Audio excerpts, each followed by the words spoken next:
Paper कुठे आहे? खाली ठेवला आहे. कुठे आहे खाली? खाली आहे. खाली ठेवला आहे. आज आपण किती सहजपणे मोबाईल इतरांचे व आपले सेल्फी म्हणून फोटो काढतो. सगळेजण अरे वा म्हणून फोटोचे कौतुक करतात. आज तंत्रज्ञानामुळे इतकी सहज सोपी वाटणारी गोष्ट 400 वर्षापूर्वी चित्राच्या स्वरूपात काढली जात होती. हुबेहूब फोटोप्रमाणे चित्र चितारणारा हॉलंडमधला एक चित्रकार होता. त्याचं नाव आहे रेम्ब्रांड हर्मेस व्हॅन व्हाईट. त्याला प्रकाशाचा बादशाह म्हटले जात. त्या चित्रातला मुख्य नायक प्रकाश असतो. त्या चित्रात मानवी भावभावनांचे रंग भरलेले असतात. ही चित्रे बघणाऱ्या हृदयाचा ठाव घेतात. चित्रकला हा रेम्ब्रांडच्या जीवनातला महत्वाचा आणि अविभाज्य भाग होता. जणू काही ती चित्रे त्याला श्वास होती. ग्राहकाच्या पसंतीला उतरणारी चित्र त्याने तडजोड करून काढली असती तर कुठल्या कुठे गेला असता. पण कलेशी अप्रामाणिक राहणं त्याला मंजूर नव्हतं. मग सांगेल ते चित्रात उतरवणं त्याला मान्य होतं. चित्रातून मिळणारे पैसे तो गरीब मित्रांना देत असेल. तो केवळ कलावंतच नव्हता तर संवेदनशील मनुष्य होता. रेम्ब्रांडला प्रकाशाचा बादशाह असे का म्हटले जाते? दोन पर्याय नोंदवा. त्या चित्राचा मुख्य नायक प्रकाश असतो म्हणून, आणि त्याने चित्रात मानवी भावभावनांचे रंग भरलेले असतात. दोन्ही खुणा केलेल्या आहेत. छान. रेम्ब्रांड गरीब मित्रांना मदत करत असे. यावरून त्याच्या कोणत्या स्वभावाचा गुण दिसून येतो? संवेदनशीलता. की ज्या ठिकाणी घरी एखाद्याच्या समोरच्या डोळ्यात पाणी आलं तर आपल्या डोळ्यात पाणी येणार म्हणायची संवेदनशील. आमच्याकडे एखादा रस्त्यावर अपघात झाला तर त्या अपघात झालेल्याला मदत करणं, उठवणं, दवाखान्यात नेणं इत्यादी गोष्टी करण्यापेक्षा आपण लगेच खिशातनं मोबाईल काढून त्याचा पहिला रील तयार करतो, त्याचं शूटिंग करतो आणि ते ग्रुपवर टाकतो की कसं घडलंय ते. अहो अपघात झालाय, त्या माणसाला मदतीची गरज आहे, ते राहिलं बाजून. आणि मी तिथं उपस्थित होतो. सेल्फी काय काढतात, फोटो काय शूट काय करतात आणि ते ग्रुपवर टाकण्याची ही संवेदनशीलता नाही. मिळते जुळते कोणी घेणे या अर्थाचा कोणता वाक्यप्रचार उतारण्यात आलेला आहे? तडजोड करणे. खालून तिसऱ्या ओळीला संवाद पहा. संवादात किती मुलांनी प्रत्यक्ष सहभाग घेतला होता? मध्ये संवाद कोणत्या दिवशी झाला? कार्यक्रमात निवेदकाची जबाबदारी कोणाकडे दिली? असे प्रश्न आहेत. महेश स्नेहसंमेलनाच्या कार्यक्रमाचे सूत्रसंचालन तुला करावे लागेल. हो विवेक, तुला पण बऱ्याच जबाबदाऱ्या पार पाडायच्या आहेत. अरे महेश, तू एका गाण्यात पण सहभागी आहेस ना? हो सर. त्या गाण्यापुरता ड्रेस बदलणं काही अवघड नाही सर. आज रंगीत तालीम भेटली आणली का? अरे राजू, ही जबाबदारी साड्या सरांनी घेतली. मोरेबाईंनी मुलींसाठी साड्याची जमवाजमव केली की नाही पाहिली पाहिजे सर. रीना, शीना आणि प्रियाला रांगोळी व सजावटीची तयारी करायला सांगितली आहे ना? होय विशाल, तू जा. त्यांना काय हवं नको ती चौकशी करू नये. विशाल, त्यांच्याकडे जाण्याची काही गरज नाही, मी तिथूनच आलोय. सर्व साहित्य जुळवाजुळव झाले आहे. सीमा, तू आलीच आहे तर मोरेबाईंची गाठ घे आणि मुलींच्या नेत्रीचं बघ. सर्वांना सभागृहात बोलव. सर आलीच सर्व मुलं सभागृहात. सीमा म्हणाली. मुलांना उद्या सकाळी 8 वाजता सावित्रीबाई फुले यांच्या जयंतीचा कार्यक्रम झाल्यावर मुली स्पर्धा होती. आता किती जणांनी भाग घेतलाय? तर महेशचं कोण म्हणलंय? विवेक म्हणे. विवेक म्हणा, महेश आहे, सर आहे, आणि कोण कोण आहे याच्यात भाग घेतलेलं? सीमा. किती जणांनी भाग घेतलाय? 5 जण. कोण कोण? 5 जण. महेश, विवेक, सर, राजू आणि सीमा असे 5 जण आहेत. वरील संवाद कोणत्या दिवशी झाला? आता सावित्रीबाई फुलेंची जयंती उद्याच्या नाही म्हणजे आज कधी असते सावित्रीबाई फुले जयंती? 3 जानेवारी. मी हा घडला असेल संवाद कधी? 2 जानेवारी. कार्यक्रमात जयंती सावित्रीबाई फुलेंची 3 जानेवारीला असते. तो प्रश्न आहे हा 5वा प्रश्न. पर्याय क्रमांक 4 दिले. 2 जानेवारीला. बरोबर आहे ना? 5वा 4 आहे. पुढे 6वा. कार्यक्रमात निवेदकाची जबाबदारी कोणाकडे दिलेली आहे? महेश म्हणाला आहे की सर्व समाजाच्या सूत्रसंचालन तुला करावं लागेल. जय कोणाला म्हणलाय? कोणावरती जबाबदारी ती? महेश्वर. असं विवेक म्हणा. पहिल्या 5 वर्गातील कोणत्या व्यंजनापुढे अनुनासिक आल्यास पहिल्या व्यंजनाबद्दल त्याच वर्गातील अनुनासिक व्यंजन येऊन सगळी होते. या नियमात बसणारा शब्द सन्मती. सत अधिक मती. तच्या पुढं त त द द न, म्हणून तिथं म अनुनासिक आले म्हणून त्याचा काय होतो, त्याचा लोप पाहून त्या तच्या गटातलं अनुनासिक कोणतं आहे, न, म्हणून तिथं न येतो, तचा न होतो. सत्ता अधिक जन मध्ये सज्जनची फोड काय होईल, सत्ता अधिक जन, इथं काय अनुनासिक येत नाही. सदाच्या सत अधिक आचार इथे अनुनासिक येत नाही. विद्यामृत विद्या अधिक अमृत तिथे अनुनासिक येत नाही. म्हणजे तुम्ही विग्रह केला तर हे तुम्हाला काहीच अडचणीचं नाही. कुठे मागे सरक, तो 2 वर्षा सोडून मागे सरक, तर तो मागा पुढे बा 4 तास खपून केलेल्या पदार्थाचा पाहुण्यांनी अर्ध्या तासात फन्ना उडवला. या वाक्यातील क्रियापदाचा अर्थ याच्यामधनं पहा, काय आज्ञा होते का नाही, इत्यर्थ किंवा काय याच्यामध्ये असं होतंय का नाही, संकेत काय मिळतो का नाही. मग जेव्हा त्यातनं फक्त काय कळतो तेव्हा ते क्रियापद कसं असतं, स्वार्थी, त्यामुळे स्वार्थ क्रियापद होईल. तर याच्यामध्ये फन्ना उडवलं म्हणजे सांगितलेलं आहे फक्त, त्यातनं कुठल्याही पद्धतीच्या शंका म्हणजे हे क्लिअर होत नाही की आज्ञा असेल, अगदी इच्छा वगैरे असं काही त्यातून व्यक्त होत नाही. पुढे 9वा प्रश्न पुढील पैकी तत्पुरुष समास नसलेला सामासिक शब्द कोणता, धर्मजल. हे पूजा द्रव्य, गर्भ, श्रीमंत आणि कार्याद्र हे कसे येतील, तत्पुरुष आहे. आणि धर्मजल, मजल धर्मजल मध्ये म्हणतो आपण त्या पद्धतीने तिथं तो तत्पुरुष समास नाही. उत्प्रेक्षा अलंकाराचं उदाहरण कोणतं, अर्धपायी पांढरीशी विचार गमे विहंगातील बडा फौजदार. कशावर ओळखलं, गमे भासे वाटे, काय गमे भासे वाटे. विद्यारण हे नाटक कोणी लिहिले, उप्र खाडीलकर. पुढीलपैकी नाट्य छटाकार कोण, शंकर काशीनाथ गर्गे. हे पुस्तकामध्ये तुमच्या त्या लेखकाच्या ह्याच्यामध्ये माहिती दिलेली असते, लक्षात ठेवा. दिलेला शब्द व त्याचा अर्थ त्यानुसार चुकीची जोडी. अनुपमा द्वितीय पंडिता आश्रय दिता, अनुदार दानशू, अनुराग मत्स्य. चुकीची जोडी कोणती आहे, अनुदार. उदारच्या विरुद्ध अनुदार. उदार म्हणजे दानशू, नाही अनुदार म्हणजे दानशू नाही, उदार म्हणजे दानशू. आणि अनुराग म्हणजे प्रेम, अनुरागच्या विरुद्ध मत्सर. अनुराग म्हणजे प्रेम, हे चुकीचे आहे. तिसरा उदार, उदारच्या विरुद्ध म्हणजे दानशूर. कर्ण कसा होता, उदार होता, दानशूर होता. अनुदार म्हणजे दानशूरच्या विरुद्ध शब्द. आणि अनुराग म्हणजे प्रेम, अनुरागच्या विरुद्ध मत्सर केलेला. पहिला आणि दुसरं बरोबर आहे, तिसरं आणि चौथं हे विरुद्धार्थी शब्द नाही, चुकीची जोडी आहे. 14 पुढे दिलेल्या कोणत्या पर्यायी शब्दांची जोडी परस्पर विरुद्धार्थी शब्दांची नाही.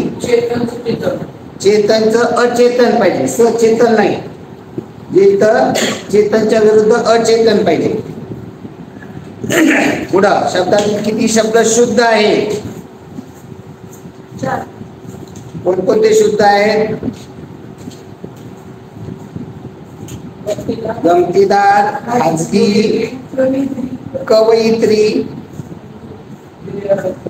कबूतर.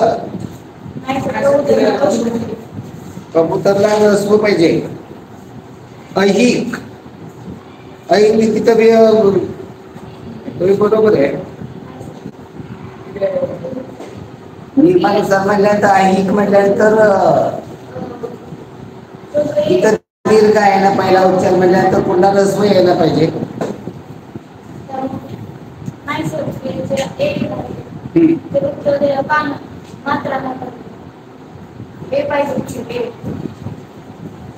ऐहिक आहे, ऐहिक. हे शब्द सर्वसाधारण तुमच्या पुस्तकात येतात, सहसा कधी बाहेरचा शब्द येत नाही. याच्यासाठी तुमचं वाचन बारकाईनं असणं गरजेचं आहे. किती दिले चुकी शुद्ध शब्द, किती केले 15चं उत्तर? 4. आता अशुद्ध शब्द कोणते येत आहेत मग याच्यात? कबूतर एक आणि ऐहिक.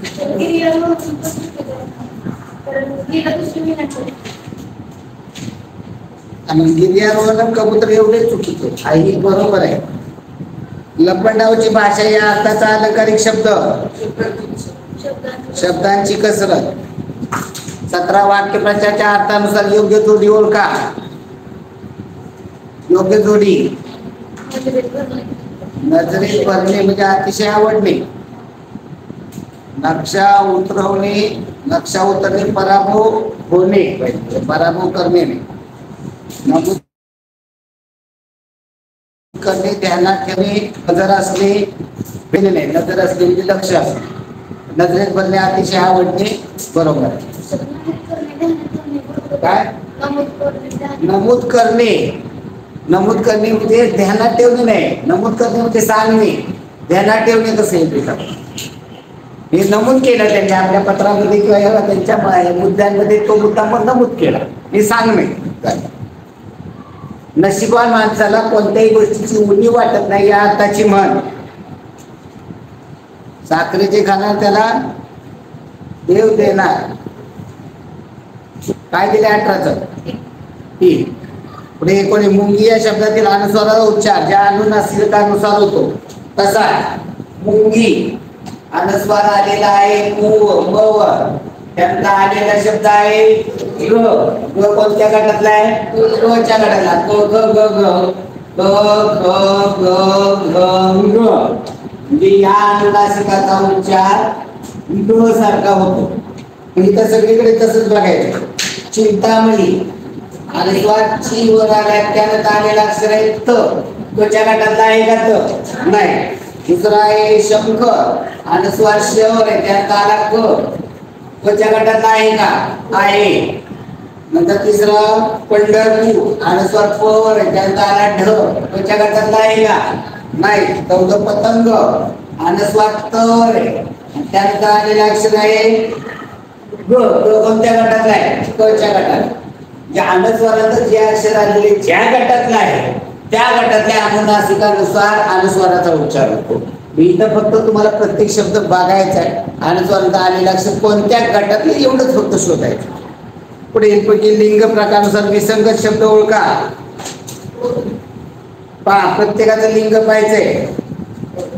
ओढ काय होईल त्याचं? ती एक ओढ. तो एक ओढ नाही. ती एक ओढ म्हणजे नंतर स्त्रीलिंग. ओठ तो एक ओठ पुल्लिंग. ओटा तो एक ओटा पुल्लिंग. ओढा तो एक ओढा पुल्लिंग. वेगळा कोणता येईल? ओढ. ती एक ओढ स्त्रीलिंग आहे.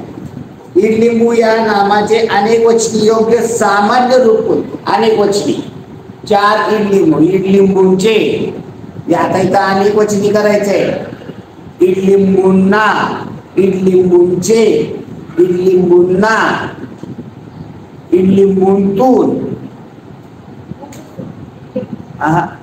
जोडताना आपण ते बघितलं पाहिजे. जोडत गेलं म्हणजे मग ते लक्षात येतं ना. एक वचने असतं तर इडलिंबूचे, इडलिंबूतून, इडलिंबूला, इडलिंबूचे. आता अनेक वचने म्हणलेले आहे त्यांनी, त्याचं अनेक वचन केलं पाहिजे.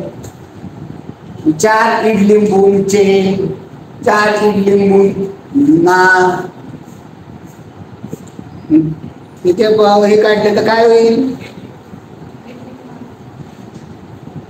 इडलिंबांना म्हणजे पर्याय क्रमांक 3. इडलिंबा. एका इडलिंबू, एका इडलिंबाला अनुस्वार त्याच्यावर पाहिजे. दुसरं एक वचनी असतं तर दुसरं आलं असतं. अनेक वचनी त्यामुळे अनुस्वार त्यावर पर्याय क्रमांक 3. पक्षी आकाशात उडाले. वाक्याचा प्रयोग ओळखा. क्रियापद उडाले. मूळ धातू उड. उडणारे पक्षी म्हणजे करता पक्षी. उडण्याची क्रिया कोणावर घडली? पक्ष्यावर. याच्यात कर्म नाही. एक पक्षी आकाशात उडाला. 4 पक्षी आकाशात उडाले. जे करता बदलला की बदलतं म्हणजे कोणता आहे? कर्म आहे का? नाही. म्हणून अकर्मक कर्तरी पर्याय क्रमांक 1. डेंग्यू होऊ नये म्हणून त्याने सर्वतोपरी काळजी घेतली. या वाक्याचा प्रकार होता मिश्र. पण काय दिले उत्तर 23?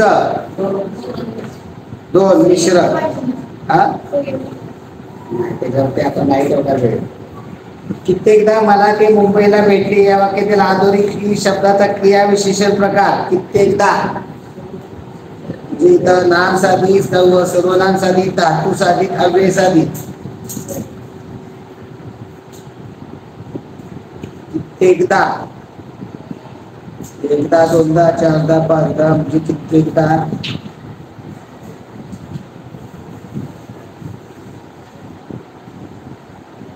एकदा, दोनदा, तीनदा वगैरे काय होतं इथे? थोडस कसं होतं? 2 सर्वनाम, सर्वनाम साधित. कित्येकदा, कित्येकदाची कोड काय होईल? कितीतरी वेळा. कित्येकदा म्हणजे काय? कितीतरी वेळा. जे तिथं ते सर्वनाम का होतंय? नाम साधित तर येऊ शकत नाही, नाम नाही होते. धातू साधित होत नाही. अव्यय साधित कोणती येतात? जोडण्यासाठी वापरलं जातं ते. ते तर विचार करतोय ना आपण. सर्वनाम साधित का होतंय? सर्वनाम कशाला? नामाबद्दल येणाऱ्या शब्दाला सर्वनाम म्हणतात. म्हणजे किती वेळा? एकदा, दोनदा, 5 वेळा. म्हणजे त्या नामाबद्दल ते आले ना, एकदा, दोनदा, 5 वेळा, 10 वेळा भेटला. त्याच्याबद्दल काय म्हणले? कितीतरी वेळा भेटला म्हणून ते सर्वनाम म्हणून त्या अर्थाने आले. पण एकच पद्धत वापरायची लक्षात घ्या. संयोग चिन्हाने शब्द जोडण्यासाठी तो कमीत कमी किती अक्षरी असावा असा संकेत आहे. संयोग चिन्हाने जोडायचं म्हणलं तर तो कमीत कमी 4 अक्षरी. 1 आणि 2 अक्षर जोडली जात नाही. म्हणजे उदाहरणार्थ काय? संयोग अक्षराने जोडलेली चिन्हांचे शब्द सांगा बरं. आई वडील हे 5 अक्षरी झाला शब्द. कमीत कमी 4 अक्षरी. 2 अक्षरी 3 अक्षरी शब्द संयोग चिन्हाने जोडला जात नाही. पती पत्नी मध्ये संयोग चिन्ह वापरू शकता. 4 अक्षरी किमान पाहिजे. 3 अक्षरी शब्द संयोग चिन्हाने कुठं पाहिलाय का जोडलेला? नाही. कमी कमी 4 अक्षरी तो शब्द असणं गरजेचं असतं. गणिताचा भाग 2.8 2 4. आता ही संख्या टिंब आहे. डॉट डॉट डॉट डॉट म्हणजे कसली आहे ती? अपरिमेय. जर ती त्याच्यावरती ही असेल, टिंब असेल, याचा अर्थ कसली? टिंब आहे म्हणजे कसली संख्या? आवर्ती असेल तर ती कशी असते? परिमेय असते. पण डॉट डॉट ही अखंड चालत जाणार असेल तर कसली म्हणतात? अपरिमेय. अपरिमेय म्हणून 22/7 काय? अपरिमेय. पण पाय म्हणलं की काय येतं? परिमेय. पाय म्हटलं की अपरिमेय. उलट झालं काय? उलट झालं. 22/7 म्हणलं की परिमेय, पाय म्हणलं की अपरिमेय. ही अपरिमेय संख्या आहे. आणि दुसरं वास्तव संख्या म्हणजे दुसरं आणि चौथं. वर्गातील 42 मुलांचे एकूण वजन 1512 किलोग्राम. वर्गातील 2 मुले निघून गेल्यामुळे उरलेल्याचे सरासरी 1 किलोग्राम कमी झाले. म्हणजे 1512 किलोग्राम हे 42 मुलांचं वजन आहे एकूण. 2 मुलं गेली निघून, म्हणजे राहिली किती? 40 मुलं. 40 मुलं राहिल्यानंतर सरासरी 1 ने कमी झाली. अगोदर सरासरी काढली पाहिजे. किती आहे? 22 ते 42 केलं तर किती येते उत्तर? 36 सरासरी. ओके, तुम्ही बरोबर आहे. आता 2 मुलं गेली, सरासरी किती झाली? 35. 35 चोक 140. म्हणजे वरती 80 नाही. राहिलेल्या मुलांचं किती झालं वजन? 1400. मग त्या 2 मुलांचं वजन 112 आहे. त्या 2 मुलं, त्या 2 मुलांची सरासरी विचारली. मग भागिले याला 2 केली पाहिजे. त्या मुलांची किती? 56. त्या मुला दोघांची सरासरी आहे. EFG एल एम एन हे त्रिकोण संगत असल्यास अयोग्य पर्याय कोणता? इथं आकृती काढायची लगेच. काय म्हणजे तरी ई एफ जी ही कुठेही घड्याच्या दिशेने त्या घड्याला एकदा ते जो क्रम घेतात तोच क्रम घ्यायचा. L M N L M N D बिंदूला एल एफ ला एम जी ला एन जुळणार आहे. अशी जोडी कुठं नाही. अयोग्य पर्याय विचारला का कुठं? कुठला? चौथा एफ जी ला एन एल एफ जी त्याला काय पाहिजे? एम एन पाहिजे. काय म्हणले? एन एन चालेल का? पर्यायी पद्धत वापरायला हवी तिथं. प्रत्येक ठिकाणी जोडी बरोबर जुळते का? ई जी ला एन एल ई जी ला एन एल बरोबर आहे. दुसरा पर्याय G E F G E F इथं सुरुवातीला एल एल एम आहे का? आहे. तिसऱ्यामध्ये ई ला एल आहे, जी ला एम आहे, एफ ला एम आहे. चौथं काय? एफ जी ला एन एल एफ जी ला एन एल चाललं. इथं काय येतं? एम एन येतं. तर एम एन म्हणजे ते चुकीचं आहे. पुढे 24 मीटर तारेतून प्रत्येकी 1.2 सेंटीमीटर लांबीचे जास्तीत किती तुकडे होतील? आता 24 मीटर तारे आणि तुकडे करायचे 1.2 सेंटीमीटर. चोरीची परिमाण काय काय? 1 मीटर म्हणजे किती सेंटीमीटर? 2.4 म्हणजे 2 मीटर म्हणजे 200. 2.4 म्हणजे 240 आणि त्यातला 1.2 24 म्हणजे 2.4 2400 मीटर. 24 मीटर म्हणजे 2400 सेंटीमीटर झाले आणि 1.2 सेंटीमीटरची दशमचिन्ह आहे. दशमचिन्ह एक जर पुढे लिहिलं व 1 शून्य नाही. 12 × 12 12 2 24 वरची 3 शून्य किती तुकडे होती? 2000 तुकडे होते. पुढे 9540 9540 गुणिले 12/100 बरोबर x गुणिले 15/100. तर x बरोबर x ला मोकळा करूया. ते गुणिले आहेत ते इकडे भागिले होतील. भागिले 100 तिकडे गुणिले होतील. इथं राहिला मोकळा x. सोडवायचे 2 शून्य 2 शून्य गेले. 15 ने भाग जाणार आहे ते 90. 5 राहिले 5 15 15 1 45 9 राहिले 15 9 12 72 7632 चला ए प्लस बी संख्या ए मायनस बी च्या दुप्पट आहे तर ए बरोबर. आता ए प्लस बी ही संख्या ए मायनस बी च्या दुप्पट आहे. याची दुप्पट करायची. ए प्लस बी बरोबर 2a मायनस 2b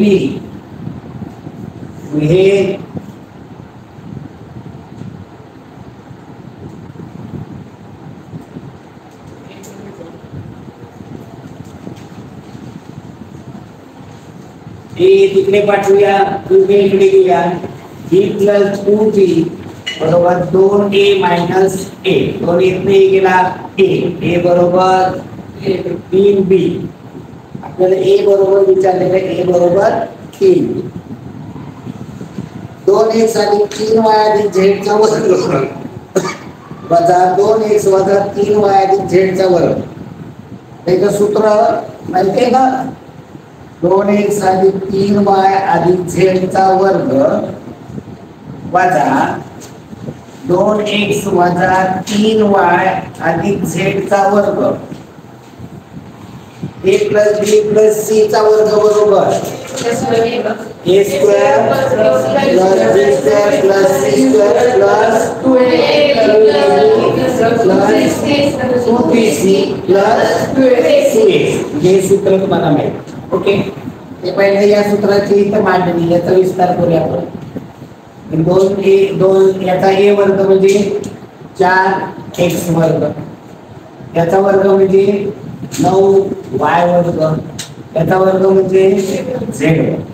आता या दोघांच्या गुणाकाराची दुप्पट 3 × 6 ची दुप्पट 12xy या दोघांच्या गुणाकाराची दुप्पट 3yz ची दुप्पट 6yz आणि या दोघांच्या गुणाकाराची दुप्पट 2xz ची दुप्पट 4xz.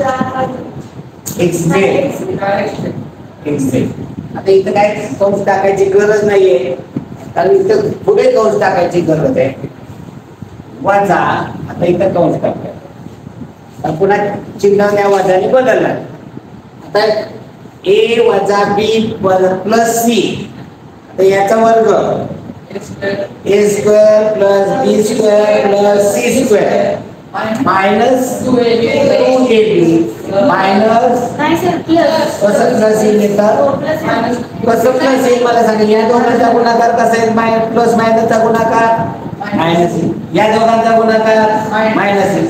या दोघांचा गुणाकार प्लस. म्हणजे इथं डोळ्या पुढे आहे हो म्हणून तर मी तुम्हाला कसं तयार होते हे सांग. आता पहिल्याचा वर्ग होईल 4x वर्ग.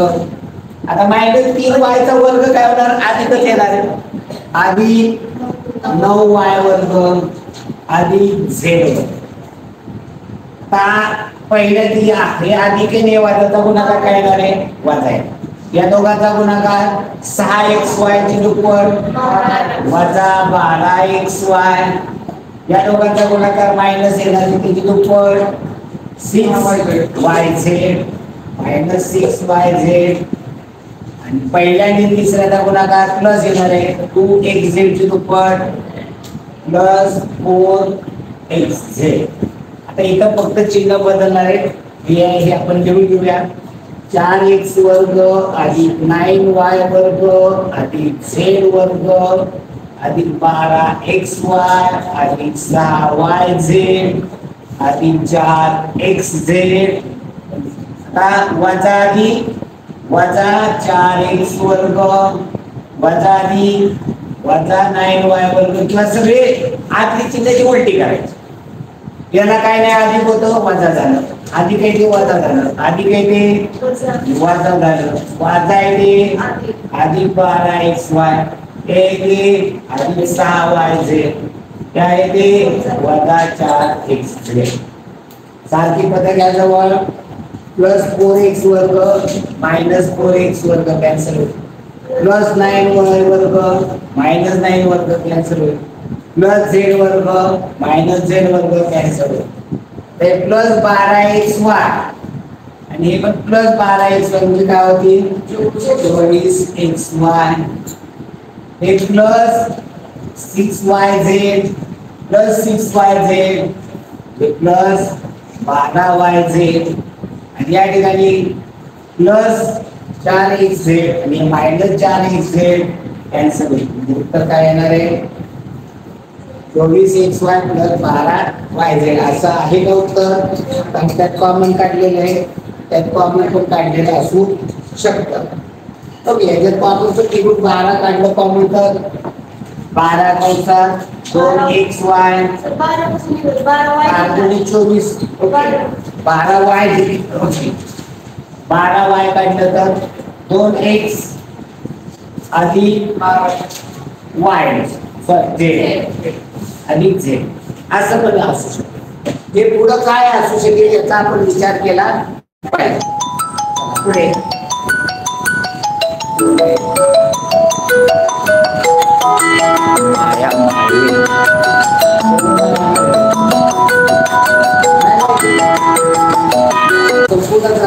मोठ्या मोठ्या आकाराचे एक समान चौरसाकृती भाग करण्यासाठी चौरसाची बाजू किती काय करावं लागेल 170 आणि 126 चा मसावी काढावा लागेल. अशाने भाग आहे दोन्ही संख्याला 2 जगात नाही का 18 ने 18 साठी 26 असेल 18 की 18 18 म्हणजे 9. इथं डायरेक्ट जरी आपल्याला अंदाज येत असेल तर काय हरकत नाही. इथं काय अडचणीचं नाही 2-3 काय लावावा पुन्हा 3 ते लावावा असं काही नियम नाही. ज्याला हुशार आहे त्यांनी मग हे पुढे जरी आपल्याला या पद्धतीने गेलं तरी काय हरकत नाही.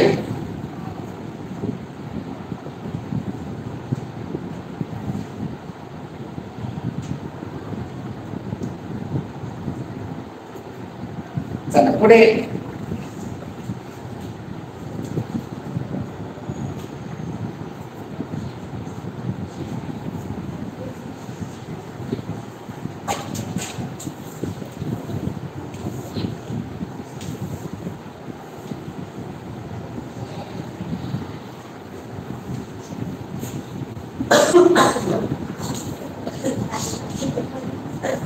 एका वर्तुळात 40 सेंटीमीटर लांबीची जीवा केंद्रापासून 15 सेंटीमीटर अंतरावर आहे, तर केंद्रापासून 7 सेंटीमीटर असलेल्या जीवेची लांबी किती? हा वर्तुळ आहे, 40 सेंटीमीटर लांबीची जीवा वर्तुळ केंद्रापासून 15 सेंटीमीटर अंतरावर. हे 15 आहे, हे 40 आहे, 20 20 तर त्रिज्या किती आहे? 3 4 5 7 म्हणलं तर 25. आता त्याचे काय केलेले पहा की केंद्रापासून 7 सेंटीमीटर अंतरावरील 7 सेंटीमीटर अंतरावरील जी जीवा आहे त्याची लांबी हे 7 आहे, ही त्रिज्या 25 असणार आहे. 7 24 25 या जीवेची लांबी किती? 24 आणि 24 किती बघा, म्हणजे किती मोठं कॅल्क्युलेशन केवळ एका आकृतीवरती आपण करू शकतो. त्याला एवढं स्पीड असेल तर तुम्हाला सांगा का पेपर कव्हर होणार नाही? 100% पेपर कव्हर. पण तुम्ही या पद्धतीने केलं, तुम्ही जर शाळेच्या पद्धतीने सोडवत बसला तर इथं शक्य होणार नाही. चला पुढे. समलंब चौकोन पी किंवा आर एस मध्ये पी एस आकृती काढतो मी. आकृतीने तुमचं निम्म काम हलकं होतं. P Q R E S. P S आणि क्यू आर एक ग्रुप आहे. पी एस आणि क्यू आर ही बाजू आणि ही बाजू एक ग्रुप. नंतर पी क्यू 15 दिले, पी क्यू 15 आहे, क्यू टी 8 आहे, पी एस 10 आहे, ही 10 आहे, एक वर असणार 10. तर चौकोन पी क्यू आर ची परिमिती काढायची. आपल्याला फक्त बाजू काढायची. 8 आहे, 10 आहे, 10 आहे, 8 आहे, म्हणजे 6. 3 4 5 च्या त्रिकोणामध्ये बसतंय. आता या ठिकाणी पुन्हा नंबर आपण टाकला तो 8च येणार आहे. इथे पण हे किती येणार आहे? 6. हे 15 म्हणजे किती येणार? आणि आता परिमिती सगळ्या बाजू मिळाल्या. साईडकडे 12 आणि 15 27. 27 आणि 10 37. 37 आणि 15 52 10 66. परिमिती फक्त बाहेर नाही 62. 500 मीटर लांब 300 मीटर रुंद आयताकृती जमिनीच्या सपाटीकरणासाठी प्रति चौरस मीटर प्रति 1000 चौरस मीटरला 50 रुपये. तर किती खर्च येईल? 500 गुणिले 300. 500 गुणिले 300 म्हणजे 5 त्रिक 15 वरती हे 2 आणि हे 2 4 सुटे 1,50,000 चौरस क्षेत्रफळ झालं. आणि 1000 चौरस मीटरला 50. लक्षात येत नसेल एकमान पद्धतीमध्ये काढा.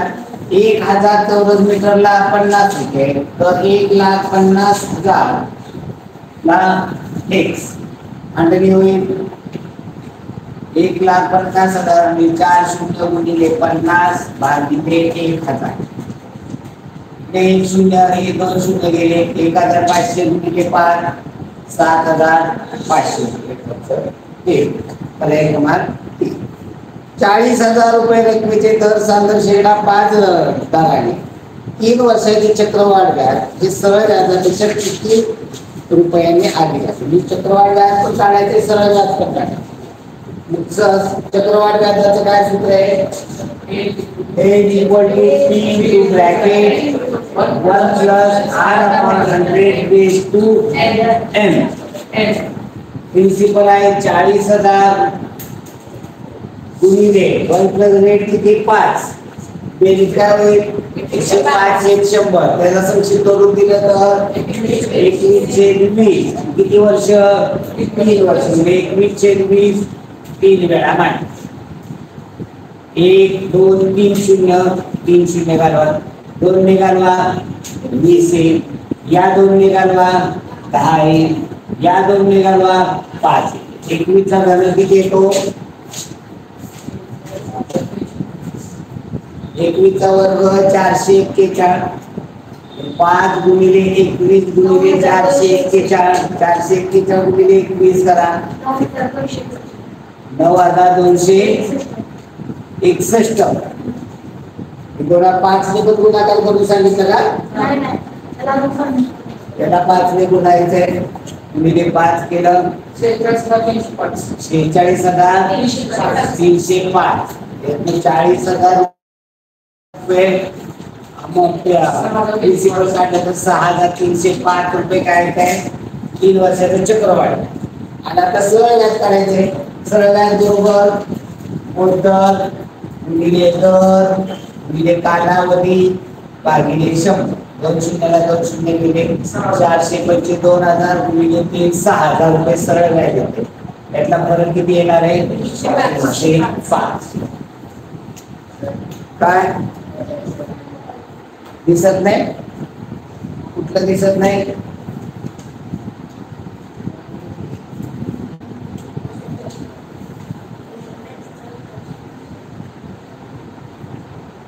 हा इकडल्या मोबाईल वर दिसत नाही. बरोबर. थोडस मागे घ्यायला पाहिजे.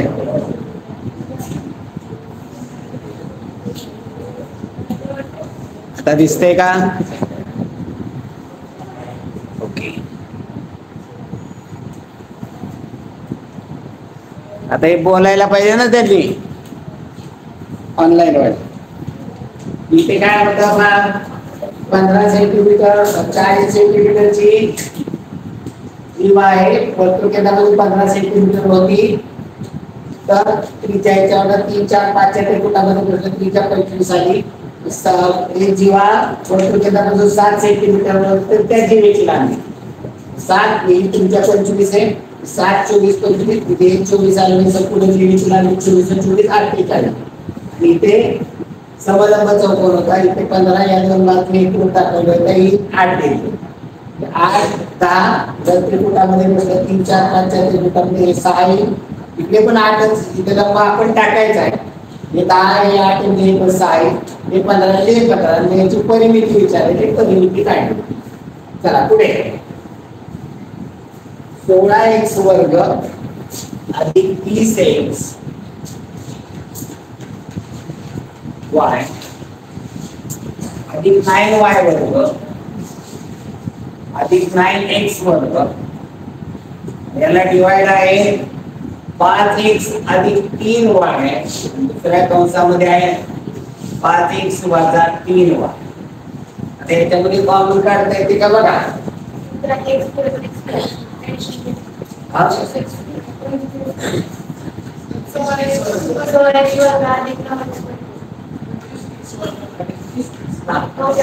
याची बेरीज करावी लागेल. सारखी आहे 16x वर्ग 9x वर्ग म्हणजे 25x वर्ग आणि या ठिकाणी अधिक 30xy अधिक 9y वर्ग हा विस्तार आहे. कशाचा विस्तार आहे? पहिल्या पदाचं वर्गमूळ 5x अंत्यपदाचं वर्ग मधल्या पदाचं चिन्ह अंत्यपदाचं वर्गमूळ 3y. याचा वर्ग आहे का हे पण लगेच चेक करायचं. पहिल्या पदाचा वर्ग 25x मधल्या पदाचं चिन्ह हे चिन्ह मधल्या पदाला अंत्यपदाचा वर्ग 3y चा वर्ग 9y. या दोघांचा गुणाकाराची दुप्पट कोणता पद आहे का? 15x. म्हणजे याचा हा वर्ग आहे म्हणून मी हा 2 वेळा मांडतो लगेच. 5x अधिक 3y छेदामध्ये काय आहे?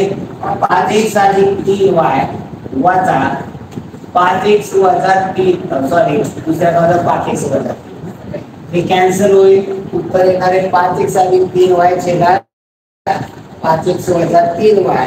त्याच्यामध्ये पुढे काय करता येत नाही. गाडीत जेवढे बॉक्स आहेत प्रत्येक बॉक्स मध्ये तेवढेच बिस्किट पुढे आहे. बॉक्स मध्ये जेवढे बिस्किट पुढे तेवढीच बिस्किट हे प्रत्येक पुढ्यात आहे. तर गाडीत एकूण बिस्किट 3,375 असतात. तर प्रत्येक पुढ्यातील बिस्किट आता इथं काय वर्ग आणि पुन्हा त्याचा वर्ग जे उदाहरणार्थ घेतलं एका पुढ्यामध्ये 2 बिस्किट असे 2च पुढे 2चा वर्ग 4 दोन पुढे मग बॉक्स मध्ये पण प्रत्येक बॉक्स मध्ये पण दोन, अशी दोनच बॉक्स. हे दोन चा वर्ग 4 आला, 4 चा वर्ग 16, अशा पद्धतीनं संख्या पाहिजे. कोणती? 15. 15चा वर्ग म्हणजे प्रत्येक पुढ्यात 15 बिस्किट, असे 15 पुढे. 15चा वर्ग 225. प्रत्येक बॉक्स मध्ये 15 बॉक्स, एका बॉक्स मध्ये 15 बिस्किट पुढे, असे 15 बॉक्स आहेत.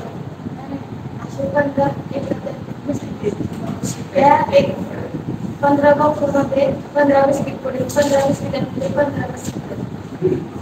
एका बॉक्स मध्ये 15 बॉक्स आहेत. आता उलट जा, मी खालनं उलट सांगत चाललो. आता तू ज्या पद्धतीनं उलट, एका गाडीत 15 बॉक्स आहे, प्रत्येक बॉक्स मध्ये 15 पुढे, प्रत्येक पुढ्यामध्ये 15 बिस्किट. ओके, मी सांगताना सांगितलं प्रत्येक पुढ्यात 15 बिस्किट आहे. असे एका बॉक्स मध्ये 15 पुढे, एका बॉक्स मध्ये 15 पुढे, असे 15 बॉक्स त्या गाडीत आहे. एकूण बिस्किट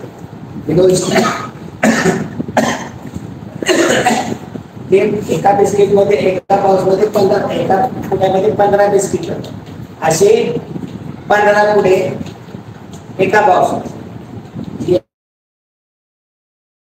एका बॉक्स मध्ये असे 15 पुढे, याला गुणिले 15 करावं लागेल. ते 15चा घन, 15चा घन कोणता येतोय? 3375.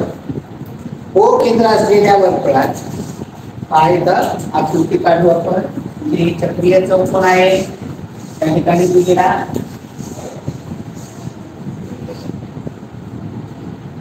जे के एम या ठिकाणी कोण दिलेला जे के बरोबर एम एल, या स्वरूपात एक रूप आहे. व measure of angle M J L, M J L हा दिलेला आहे आपल्याला 35 अंशाचा. तर एम एल के बरोबर एम एल के हा आपल्याला संपूर्ण विचार. आता इथं हे अर्धवर्तुळ आहे, तुम्ही साधं लक्षात घ्या. इथे व्यास दाखवलं त्या अर्धवर्तुळ किती असणार आहे? 90चा हा 90चा असेल. आता बाजू एक रूप असते. जर गोलाला ऍड काढला म्हणलं तर एक माप 90 हा गोलाला ऍड काढला त्यामुळे प्रत्येक माप बरोबर आहे. नाही दुसरा कोणता वापरतो की इथं हे जसं सांगितलं आपण चक्रीय चौकोन आहे. चक्रीय चौकोनामध्ये लगतचे म्हणजे सम्मुख एक रूप असतात आणि लगतचे कोण असतात ते पूरक कोण असतात. हा 90चा असेल तर हा देखील येणार आहे 90चा आणि हा देखील संपूर्ण येणार आहे 90चा. त्याचा आपण तिथं सांगितलं त्या ठिकाणी जाईल 55चा. आपल्याला विचारलेला एम एल के तो कितीचा असणार आहे? 90 अंशाचा असणार आहे. कोणत्या चौकोनाचे लगतचे कोण परस्पर पूरक नसतात? पतंगाचे लगतचे कोण परस्पर पूरक नसतात. आता या चक्रीय चौकोनामध्ये काय म्हणजे लगतचे कोण कसे पूरक कोण. म्हणून आपण 90 वरनं हे 90 केले 180चं का केलं? चौरसाचे असतात, अगदी समभुज चौकोनाचे असतात, समांतर भुज चौकोनाचे पण असतात. लगतचे कोण पूरक असतात, पूरक. फक्त पतंगाचे नसतात. 4 मीटरला 3 मीटर उंच व 2 मीटर उंच इष्टकाच्या आकाराच्या पत्र्याची टाकी बनवण्यासाठी 150 रुपये प्रति चौरस मीटर दराने पत्र्याचा खर्च किती येईल? तर इथं 4 मीटर गुणिले 3 मीटर गुणिले 2 मीटर लांबीची इष्टकाची लागणारा पत्रा काढावा लागेल. पत्रा काढण्यासाठी त्याचं काय काढावं लागेल? पृष्ठफळ. पृष्ठफळाचं सूत्र काय आहे?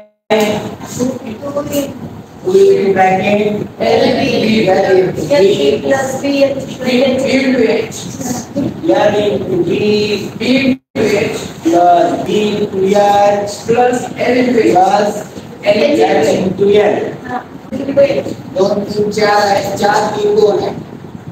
कुठली मार्ग घ्या? 4 2 4 गुणिले 3 आणि 3 गुणिले 2 अधिक 2 गुणिले 4 4 गुणे 8 गुणिले 7 12 आणि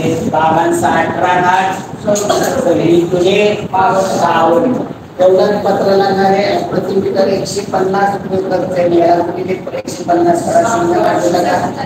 15 गुणिले 30 45 30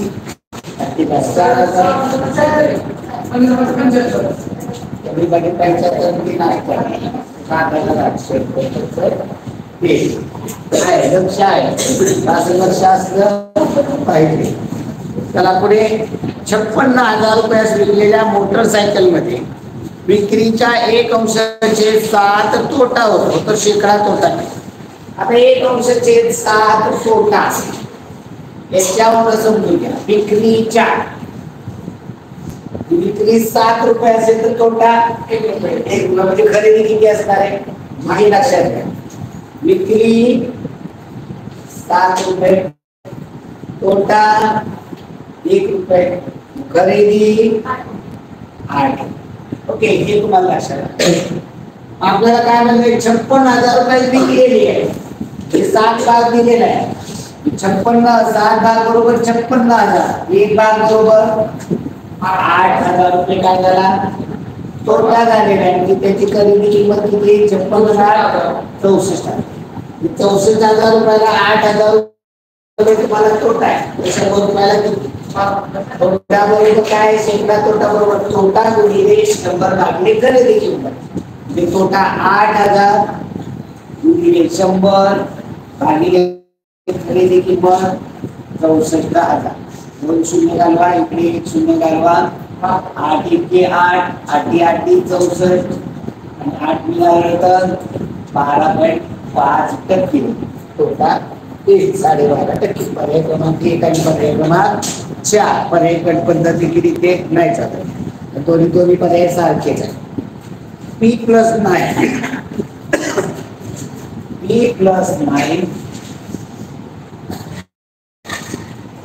आपण 3-1 बरोबर 1.5 बाकीला ते तिकडे दोन्हीले पाठवून द्या.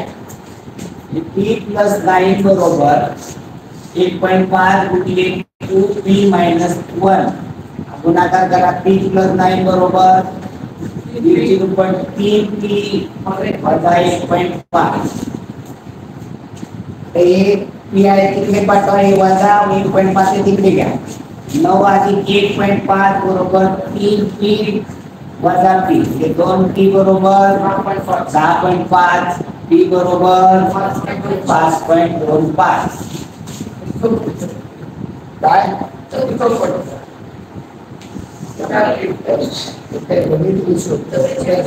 बरोबर याला गुणिले 4 करावे 21.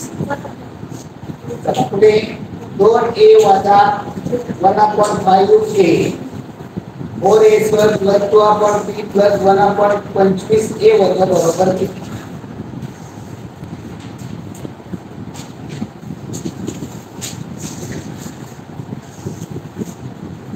पहा 2A - 1/5A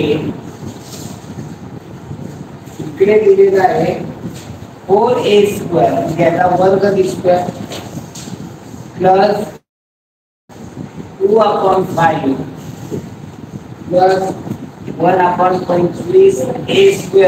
हा वर्ग आहे 2A + 1/5A. हा वर्ग राशी आहे. कशाचा वर्ग आहे हा ओके. कशाचा वर्ग विस्तार आहे तो 2A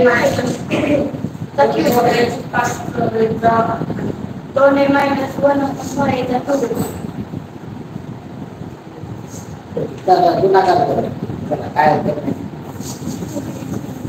चला 2A ने गुणलं हे जो 8A घन याने गुणलं अधिक 4A/5 याने गुणलं अधिक 2A/25A² याने गुणलं वजा 2/25a काय याने गुणले आपण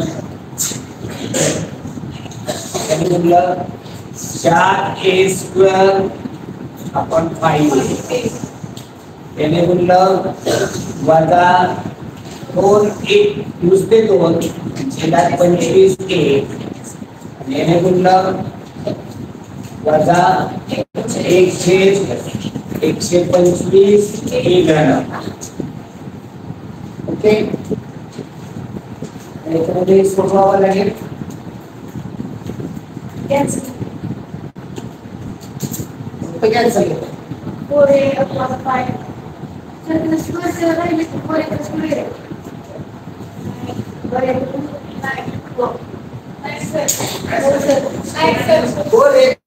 स्क्वेअर कसा होईल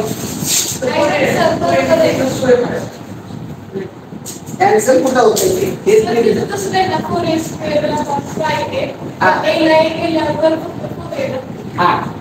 घालवावं लागेल इथं a² ला a घालवला अगोदर आपण पहा 8a घन यात काय जातंय का नाही आहे तसं त्याच्यामध्ये काय a ला a जातोय तुझ्या राहिला 2/25a वजा याच्यामध्ये काय जाईल a ला a जाईल 4a/5 राहील इथे काय जाईल काय नाही 2/25a -1/125a3. आता इथं पहा 4a/5 प्लस आहे तर हे मायनस हे कॅन्सल होते हे प्लस 2/25a आणि हे पण 2/25a त्यांची बेरीज करता येईल आपल्याला मायनस किती झाले तो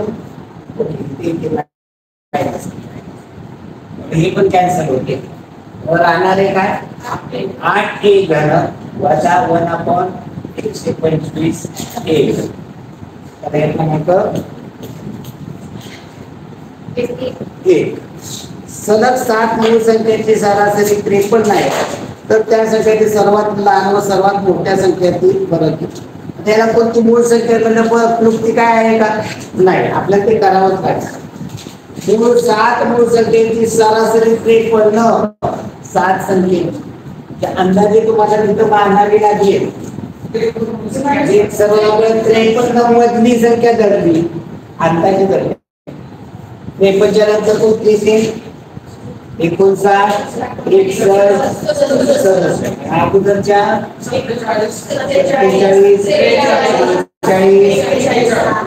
41 यात त्यांची बेरीज करून बघावी लागेल 53 गुणिले 7 येते का 71 हे तर बरोबर आहे आपण अंदाजे केलं. आपल्याला काय विचारले की मी सर्वात लहान व सर्वात मोठ्या संख्येची फरक 41 आणि 67 कुठली आपल्याला किती येतोय 26 वाचायची ना बरोबर 26 काय कोणती क्लुप्ती इथं वापरता येत नाही कारण मूळ संख्येमध्ये असं काही टप्प्याने फरक वगैरे नसतो. मेजर ऑफ एंगल नियम कोटिकोण व पूरक कोण एकाच 7 प्रमाणात असल्यास कोटिकोणाची मापणी मेजर ऑफ एम काढला आपण अँगल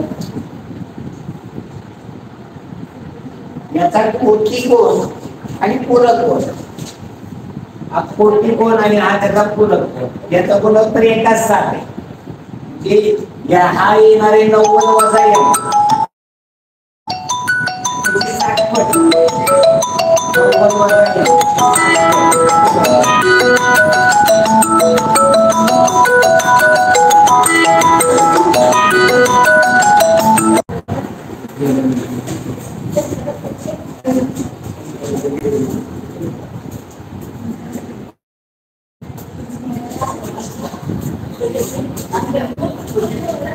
ओके. आता याच्याबद्दल तुम्हाला पूरक कोण आणि कोटिकोण याच्यामधला फरक 90 अंशाचा ही एक पद्धत आहे. अजून दुसरी कोणती पद्धत वापरता येते इथे त्यांच्यामधला फरक जरी म्हणलं ना आपण काय अगोदर हे समजून सांगतो नंतर दुसरी पद्धत ती तर याच्यापेक्षा सोपी आहे. इथे गुणाकार केला याच्यापेक्षा सोपी आहे. इथे इथे गुणाकार केला तर 630 वजा 7m 630 वजा 7m वजा कंसामध्ये टाकून 90 वजा m बरोबर 90 पूरक वजा कोटी पण बरोबर 90 630 वजा 7m वजा 90 अधिक m बरोबर 90 हे वजा 7 m अधिक m म्हणजे किती आहे वजा 6 630 वजा 90 गेले 540 540 वजा 6m बरोबर 90 वजा 6m तिथे पाठवे 90 इकडे 540 वजा 90 बरोबर 6m मी 6 दिले ते इकडे पाठवले इथं 500 450 भागिले 6 केले 6 27 6 पंचे 30 एमची किंमत हे 75 चा आहे 10 15चा येईल 15 ची 60 पट 105 हे असे एक सूत्र आहे कार्यकर पद्धतीने वापरू शकतो आपल्याला काय विचारलं होतं तिथं मूळ कोटी विचारलाय ना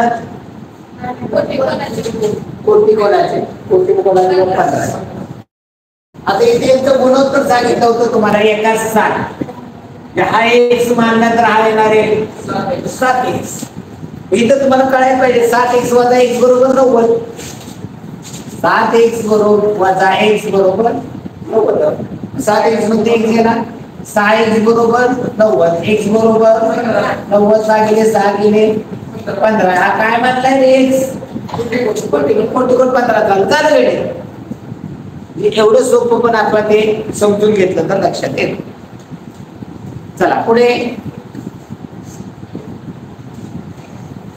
48वा प्रश्न दिलेल्या आकृती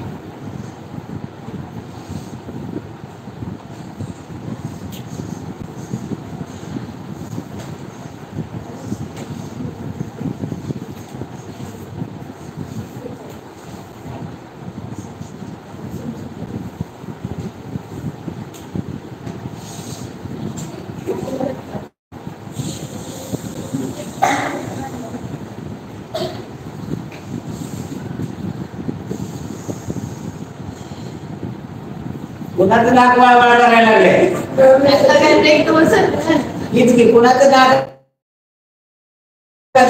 येऊ का तपकेल बा कुणाचं नाक वळवळ करते येतो की बोल इकडे नाकावर एक बुक्की मारतो गोंडाळा फुटला की सगळी सर्दी जाईल पळत घरी गाली आपलं दे ना तू आगावपणा खूप करतोय झालं उद्याचा दिवस उद्या तू येऊच नको जरा बाकीच्यांना शांतता लाभेल चला दिलेल्या आकृतीमध्ये हे बोललो का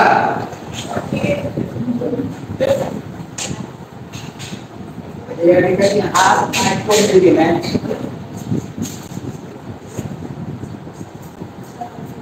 हा एक काटकोन आहे XU आणि हा V या ठिकाणी पण काटकोन आहे मागोपा ST बरोबर 9 दिलेला आहे आणि ST आणि TU ST आणि TU एक ग्रुप आहे SU आणि SV SU आणि SV हे पण एक ग्रुप आहे तर आपल्याला या ठिकाणी VU विचारलं याचं आपण असं विचारलेलं आहे हे 9 आहे म्हणजे हे असणारे 9 येणार आहे 9√2 हे पण असणारे 9√2 आता आहे काटकोन आहे 9√2 9√2 x आणि x लक्षात येते ना 9√2 चा याचा वर्ग करा याचा वर्ग करा आणि याची बेरीज करायचा वर्ग म्हणजे काटकोन करणाऱ्या बाजूच्या वर्गाची बेरीज त्याचं वर्गमूळ करू लक्षात येते आपण 9√2 चा वर्ग अधिक 9√2 चा वर्ग 9 चा वर्ग किती येतो 81 आणि √2 चा वर्ग 2 आधी तिकडे पण येणार आहे 81 दुने 162 आणि इकडे 162 162 324 याचं वर्गमूळ काढायचा 8 करणे येणार आहे त्यामुळे किती येणार आहे आणि लक्षात हे कळायला काय अडचण नाही त्याला कळलं तरी पटकन सांगते आता ज्याला कळत नाही 9√2 म्हणजे 8 ओके चला पुढे 68 सेंटीमीटर परिमिती असणाऱ्या त्रिकोणाच्या लहान दोन बाजू सर्वात मोठ्या बाजूच्या अनुक्रमे 2/3 व 3/5 फूट आहे तर सर्वात मोठ्या बाजूची लांबी तर त्रिकोणाच्या 68 एक त्रिकोण काढूया आपण परिमिती 68 आहे लहान दोन बाजू काय करू सारखे दिसत आहे लहान दोन बाजू सर्वात मोठ्या बाजूच्या अनुक्रमे मोठी बाजू तर x मानली तर लहान बाजू 2x/3 आणि दुसरी आहे 3x/5 मोठ्या बाजूच्या 2अंश/3 व 3अंश/5 आता इथे पहा या तिघांची बेरीज दिलेली आहे 68 याची जर बेरीज करायची म्हटलं तर x अधिक 3x/5 अधिक 2x/3 बरोबर 68 हे सारखा करा 15 होईल याची 15 पट 15x याची 3 पट 9x याची 5 पट 10x बरोबर 68 हे तिकडे पाठवा गुणिले होती 15 9 24 10 34x बरोबर 68 गुणिले 15 34 तिकडे पाठवा 1 बरोबर 68 गुणिले 15 भागिले 34 कमी 30 गुणिले 8 15 गुणिले 30 ही 30 आणि मोठी बाजू किती येणार आहे याची 2/3 पट 30/2/3 केले तर 3 10 30 10 गुणिले 20 20 येईल तरी 3/5 पट 30/3/5 5 साहित्रिक 18 20 30 अशा बाजू आहेत आता इथे जर तुम्ही डायरेक्ट जर केलं असतं ही एक बाजू आहे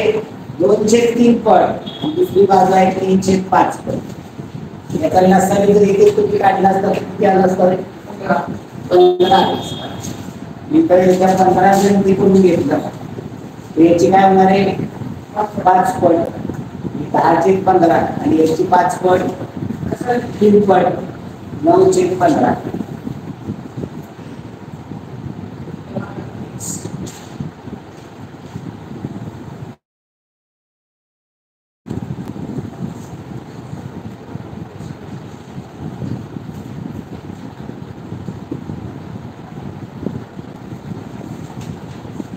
जर मोठी बाजू 15 असेल तर त्यापेक्षा लहान बाजू 10 त्यापेक्षा लहान बाजू 9 इथे 15 आणि 10 25 9 34 आहे आपल्याला परिमिती तर परिमिती 34 सांगितली असते तर मोठी बाजू 15 लहान बाजू 10 त्यापेक्षा लहान 9 वाटायचं आपल्या परिमिती सांगितली 68 याची बेरीज येते 34 आपल्याला परिमिती सांगितली 68 म्हणजे याची काय करावं लागेल दुप्पट म्हणजे ही 30 होईल ही 20 होईल आणि ही 18 30 20 18 या पद्धतीने असंही आपल्याला जाता आलं असं 50 व 5 अथर्वला आणखी 2 गुण मिळाले तर त्याने 150 गुणाच्या परीक्षेत 68% गुण मिळाले असते तर त्याला प्रत्यक्ष 150 चे 68% काढा 150 चे 68% 68 चे 100 एक शून्य इकडे घालवा 5 ने दिलं 5 दुने 10 5 त्रिक 15 2 ने इकडे दिले 34 त्रिक 102 मार्क 150 पैकी 68 मार्क मध्ये 102 होतात त्याला 2 मार्क कमी मिळाले त्यामुळे आता 2 वजा केले उत्तर काय येणार आहे त्याला 100 मार्क मिळाले अजून 2 मार्क मिळाले असते म्हणजे 68% झाले असते अपूर्णांकाचा छेद अंशापेक्षा 5 ने मोठा अंश व छेदात प्रत्येकी 8 मिळवले 3/4 किमतीचा अपूर्णांक मिळतो तर तो अपूर्णांक कोण? आता अपूर्णांकाचा छेद अंशापेक्षा 5 ने मोठा आहे. छेद अंशापेक्षा, छेद अंश जर x मानला तर छेद होणार आहे x अधिक 5. छेद अंशापेक्षा 5 ने मोठा आहे. अंश व छेदात प्रत्येकी 8 मिळवले, यामध्ये 8 मिळवले, याच्यामध्ये 8 मिळवले, तर तो 3/4 किंचित अपूर्णांक मिळतो. उत्तर 3/4 आहे. इथे काय होईल? x अधिक 8 छेदात x अधिक 13 बरोबर 3/4. भागिले 4 तिकडे गुणिले करा, x अधिक 13 भागिले तिकडे गुणिले करा, हे गुणलं तर 4x अधिक 4 8 32. इकडे गुणाकार केला तर 3x अधिक 33 41. हे 3x इकडे काय 32 तिकडे पाठवा. 4x वजा 3x बरोबर 39 वजा 32 x बरोबर 7.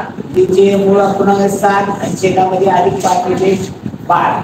इथे काय होतात 7/12 हा मूळ अपूर्णांक आहे. 2m अधिक 1/2m चा वर्ग 2m वजा अधिक 1/2m चा वर्ग वजा 2m वजा 1/2m चा वर्ग. आता एक जरा बाजूला घ्या. इथे अपूर्णांकात मी ते गोष्ट करतो. इथं आपल्याला a प्लस, याला a माना याला b माना, a प्लस b चा वर्ग वजा a मायनस b चा वर्ग केला तर काय येईल? a प्लस b चा वर्ग काय येतो? a square plus 2ab plus b square वजा a मायनस b चा वर्ग काय तो? a स्क्वेअर वजा 2ab अधिक b स्क्वेअर. इथं वजाचं चिन्ह काढून टाकलं तर काय होईल? a स्क्वेअर अधिक 2ab अधिक b स्क्वेअर वजा a स्क्वेअर अधिक 2ab वजा b स्क्वेअर. हे प्लस a स्क्वेअर ला मायनस a स्क्वेअर जाते, प्लस b स्क्वेअर ला मायनस b स्क्वेअर जाते. उत्तर काय येणार आहे? 2ab प्लस 2ab म्हणजे 4. म्हणजे काय करावं लागणार आहे? याला a म्हणा, याला b म्हणा, त्याची काय करा? चौपट करा. म्हणजे 4 गुणिले a काय आहे? 2m. b काय आहे? 1/2m. याची चौपट करा. छेद काय नाही, एक माना, इथं अंशांशाचा गुणाकार करा, सबस्टिट्यूट करून देता असेल तर घेऊन टाका. 4 गुणिले 8m छेदामध्ये 2m, m ला m जाईल बेचोक, उत्तर काय येणार आहे? फक्त 4. आलं का लक्षात? इथं हा गुणाकार वर्ग करा रे, करत असू नका. हे साध्या सोपं वर्ग केले तरी काय वेगळं येणार नाही, काय अडचण. आता जरा चेहऱ्यावरती तुम्हाला कळल्या व्यक्ती सुद्धा जातो, हे समजून दिलेलं कळतंय का नाही कळतं? त्या चेहऱ्यावरती कळलं पाहिजे.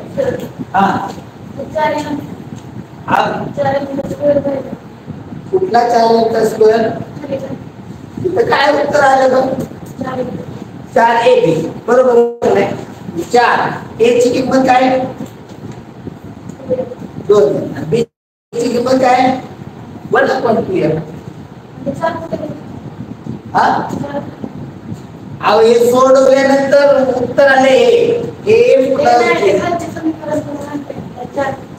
4 कुठून आले? अहो हे सोडवलं तर हे उत्तर 4ab आलं होतं. मग इथे 4ab उत्तर येणार आहे. 4 a ची किंमत आहे 2m, b ची किंमत आहे 1/2m. म्हणून तर म्हणलं की इथं गुणा, पण हे केलं तर जसं हे न मानता केलं तर काय अडचण आहे का? मग आपण केलं ना गुणाकार, इथं काय गुणाकार करायला येणार नाही का? येणार. पण अपूर्णांकातले गुणाकार म्हणजे आमचा थोडासा काय होतो? स्क्रू ढिला होतो. स्क्रिप्ट ढिला झाला की चिन्हात चुकतो, काय चुकतं, काय श्लोक बरोबर का नाही? हा, म्हणून मग ते सोप्या तुम्हाला काय सांगितलं? अंश छेदात ते अपूर्णांकात येऊ नये म्हणून सांगितलं. आता इथं पण काय पुन्हा त्रिकोणाचं होतं ना, ते काय केलं मी छेद सारखी करून घेतली, तिथं बेरीज आपण बेरीज 34 येत होती आपल्याला 68 चा दुप्पट केलं. पण सोडवताना आपण एक्स मानून सोडवलं पण होतं, आपण आता तसं पण येत नाही असं, ते पण तुम्हाला सांगितलं. चला पुढे कोणा पूर्णांकाचे अर्थ संक्षिप्त करून भेट नाही. याला पाठ एक पाठ पाहिजे 259 छेद 333 203 अंश छेद 261 287 छेद 451 आणि 217 अंश छेद 279 29 7 3 2 29 61 हा 31 31 7 नाही होत खाली खाली 31 7 31 90 हा 37 7 49 37 37 90 ते 8 15 16 27 नाही बसणार 27 नाही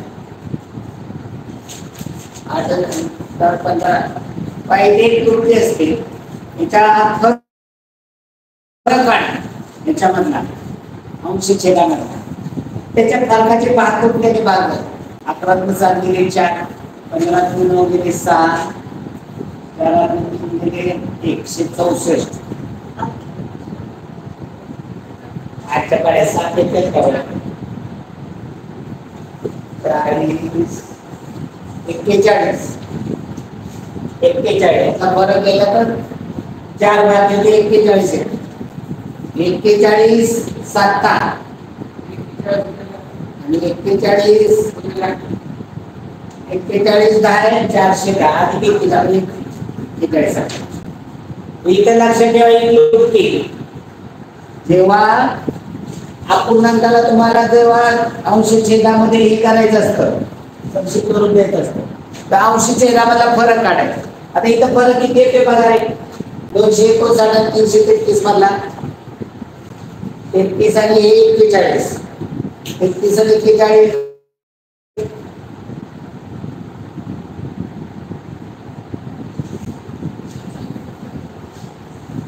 लय कळे बघा तुम्ही हे आजला बिहारचा मी तोंडी करायला येणार हा 41 लगेच लेट बसते तो आणि तोंडी बेरीज करायला आली पाहिजे का नाही येतो वेगळा निरोड झाला बाबा हा 74चा कोड काय किती होईल 37 दिले 37 न्यायला बाहेर जाणारच आहे 37 7 इथे बाहेर मला कितना 203 आणि 61 58 फरक आहे हे थोडी आलं पाहिजे रे यावेळेला बाळ 61 मध्ये 3 गेले 58 राहतात 29 ला बाजार इथं फरक काढला इथे फरक 17 आणि 19 65 इथे काय पुढे 31 म्हणजे हे चौथीला आहे कृती. चला पुढे त्रिकोण एबीसी मध्ये बाजूचा लंब दुभाजक आहे. आकृती काढूया आपण आकृतीवरती वेगवेगळी समजतं आपल्याला एबीसी ए बी सी त्रिकोण एबीसी मध्ये बाजूचा लंब दुभाजक हा लंब टाकलेला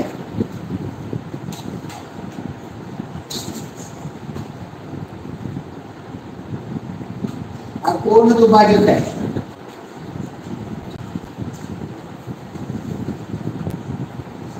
आणि हा लंब दुभाजक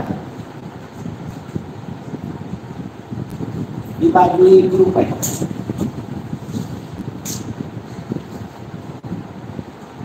याच्या ठिकाणी आज काढायचं राहिला काय BC काय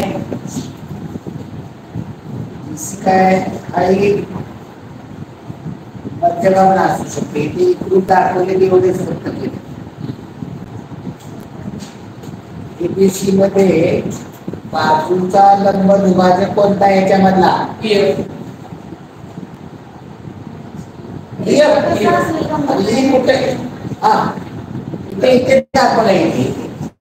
इथे दाखवलंय लंब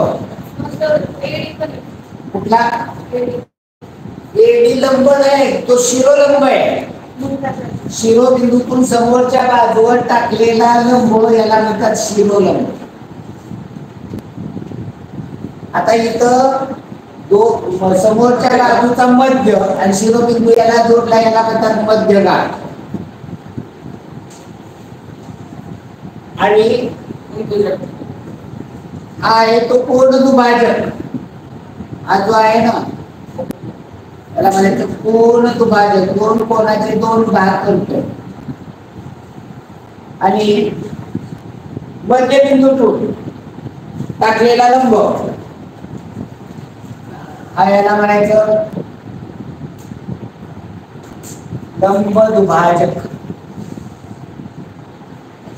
काय म्हणायचं आणि लंब आपल्याला इथं लंब दुभाजक ओके चला समभुज चौकोन PQRS चा बाह्य कोन 50 अंशाचा असल्यास समूह कोनाच्या मापाची बेरीज किती येते त्रिकोण PQRS काढू आपण बाह्य कोन 50 चा दिलेला आहे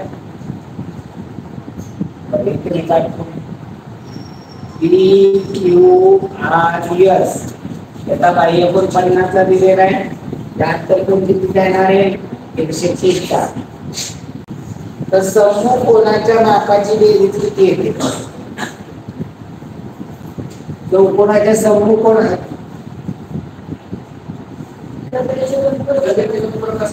दगडचे कोण बरोबर हा 130 असेल तर हा येणार आहे 50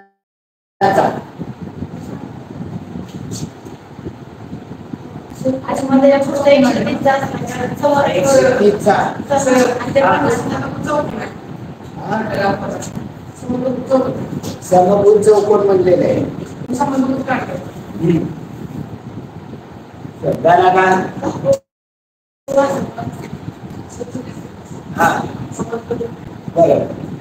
ओके एक समान समभुज चौकोनाचे समभुज कोण एकरूप असतात एक बाह्य कोन 50 चा दिला 130 चा असणार आहे आणि मग ते 130 चे दोन कोण असणार आहे ती दोन कोण 50 चे असणार आहे समभुज कोनाच्या मापाची बेरीज काय आहे 260 आणि 100 तर पर्याय क्रमांक 1 आणि 3 शंक्वाकृती तंबूची उंची शंक्वाकृती तंबू त्याची उंची 10.5 त्रिज्या 14 मीटर तंबूसाठी किती चौरस मीटर कापड लागेल कापडाचा म्हणजे शंकूचे वक्र पृष्ठफळ पाय L 22/7 रेडियस 14 किती किती येईल 14 10.5 ते कुठं बसतंय किती पट बसतंय 3 4 5 चे त्रिकुटात नाही बसत 3.5 बसते म्हणून तर मला 3 पट 3.5 ची 3 पट 3.5 ची चौपट 3.5 ची 5 पट 17.5 येईल 17.5 गुणिले 17.5 7 गुणिले 14 12 गुणिले 44 गुणिले 17.5 किती येतं उत्तर 44 गुणिले 17.5 770 चौरस मीटर पुढे सर उद्या तास आहे का उद्या काय परवा करायचं उद्या काय करायचं रे टायमिंग जरा लवकर घ्यायचं ना दोन काय करायचं तुम्ही मला सांगायचं सगळ्यांनी काय करायचं रे उद्या आम्ही घरी अभ्यास करणार आहे. घरी किती अभ्यास करता इथं बघतोय किती अभ्यास. परवा दिवशी पेपर आहे तर दुकानला जाते ती आणि एक दोघं नाही जात, गट करून जाते ती. हा इतके अख्खा क्लास जातो या. त्या पालकांना काळजी एवढी. परीक्षा आली परीक्षा आली ही लय रिलॅक्स आहे ती. परीक्षा आली काय आली काय इकडून खिडकीत चौकटीत येईल खिडकीतनं जाईल. हा वाटलीत बस नुसता.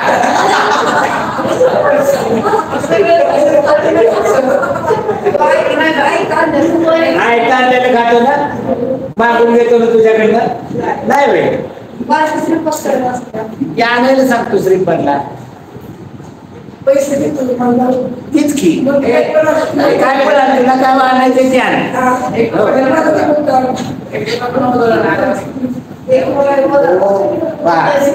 सिरियस आहे आणि जे सिरियस असतात ना ते नक्की व्यवस्थित करतात. सिरियसपणे केलं पाहिजे. करावं करा सिरियस.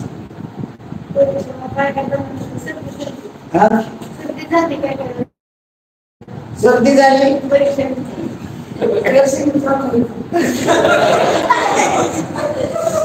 एक नंबर सर्दी होणार. हा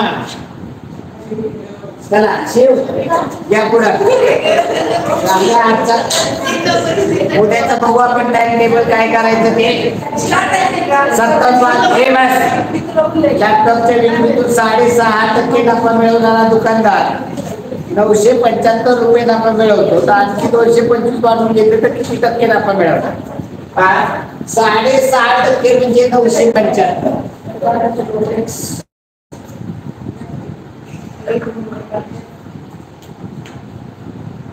225 वाढवून घेतले तुम्ही किती.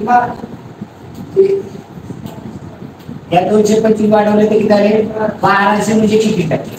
आपल्याला हे करावं लागेल. 6.5% म्हणजे 975 तर म्हणजे 1% म्हणजे किती 100% म्हणजे किती असं करण्यात नाही काय. अहो तुम्हाला कळते म्हणजे तुम्ही म्हणजे सगळा वर्ग नव्हे. ओके 1% म्हणून काढावं लागेल. 1% काढल्यानंतर 1% म्हणजे एवढे तर मग 225 म्हणजे किती टक्के आणि ते टक्के ऍड करावे लागेल. तर आपण काय केले 225 याच्यामध्ये ऍड केले.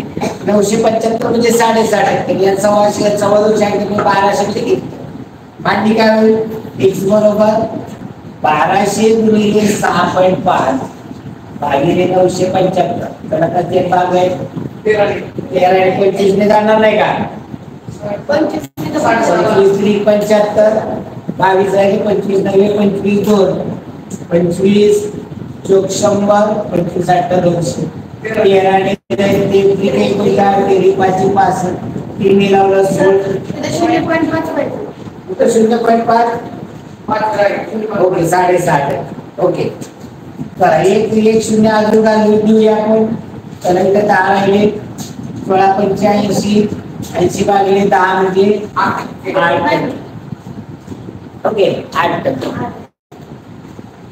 पुढे पहा 4 रुपयास एक आंबा व 2 रुपयास 8 पेरू मिळतात.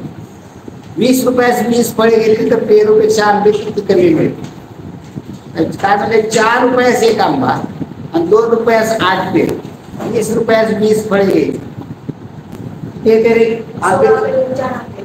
16 पेरू आणि 4 आंबे. 4 रुपयाला एक आंबा म्हटल्यानंतर 8 रुपयाचे 2 आंबे आणि 2 रुपयाला 8 पेरू म्हटल्यानंतर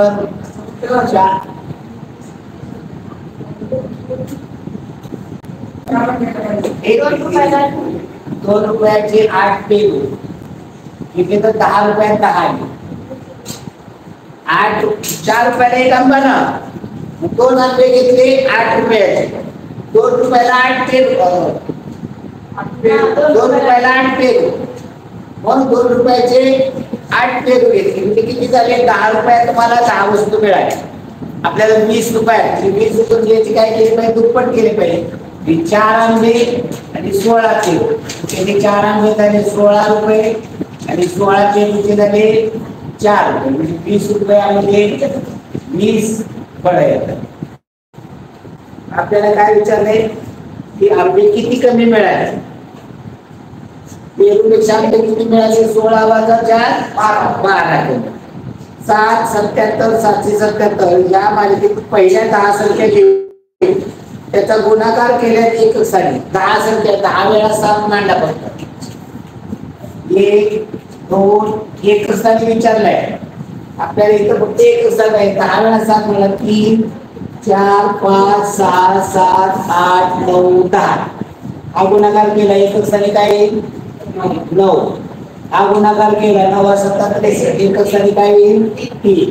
हा गुणाकार केला 3 7 21 एक स्थानी 1. हा गुणाकार केला एक स्थानी 7. हा गुणाकार केला एक स्थानी 9. हा गुणाकार केला 9 7 63 3 7 21 1 7 7 7 7 49 एक स्थानी काय येईल 9. खूप डोक्याला ताप घेत बसायचं नाही, तर जावा एक एक एक अवघड नाही. 5 स्त्रिया 3 पुरुष इतके काम करतात. बापू खडवाले आहे आहे आहे आहे आहे खिडकीत आहे खिडकीत आहे पुढे सगळा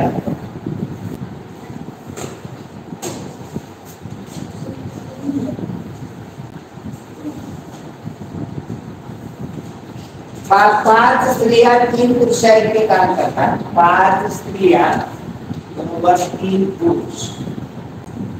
जे काम 15 पुरुष व 15 स्त्रिया 15 दिवसात पूर्ण करतात ते काम 10 दिवसात संपवण्यासाठी किती स्त्रिया दररोज कामावर बोलवावे लागतात. 15 पुरुष 15 स्त्रिया आणि 15 दिवस लागतात. ते काम 10 दिवसात स्त्रियांकडलं करून घेतात. म्हणजे इथं 15 पुरुष आहे, 15 पुरुष इथं 5 पट केली, त्याची 5 पट काय होणार आहे 25. म्हणजे 25 स्त्रिया पुन्हा 15 स्त्रिया, त्याच्या 40 स्त्रियांना 10 दिवस लागतात. हे इथं आपण काय केलं बा 15 पुरुषाच्या काय करून घ्यायच्या स्त्रिया करून घ्या. कुणाचे 5 पट 15 होते ते 15 पुरुष, 5चे पण 5 पट होईल 25. म्हणजे या 15 पुरुषाचं काम करायला किती लागते स्त्रिया 25 आणि या किती लागत आहे 15. एकूण किती झाल्या 40 स्त्रिया 10 दिवसात काम करतात. M1 × D1 15 दिवसात करतायत ना, नाही काय 15 पुरुष 15 स्त्रिया 15 दिवसात करतात. 10 दिवसांनी झाले. 40 स्त्रिया 15 दिवसात काम करतात, तर ते काम 10 दिवसात करायचं. M2 × D2 10 दिवसात करण्यासाठी किती लागतील एक्स्ट्रा हे गुणिले 10 इकडे पाठवून द्या. 40 गुणिले 15 भागिले 10 केलं 9 चौक 40 आणि 15 चौक 60 स्त्रिया लागणार. ताटपत्र कोणाच्या बाजू 1+2 1+16 आणि 1+18 सर्वात मोठ्या बाजूची लागली. 1+2 1+16 आणि 1+18. आता हे जवळ आहेत म्हटल्यानंतर इथे आधी 1 + 1 होतं त्या सूत्रानंतर म्हणजे वर्ग काय येणार आहे 1+1 पर्याय पद्धत वापरा. 1+वर्ग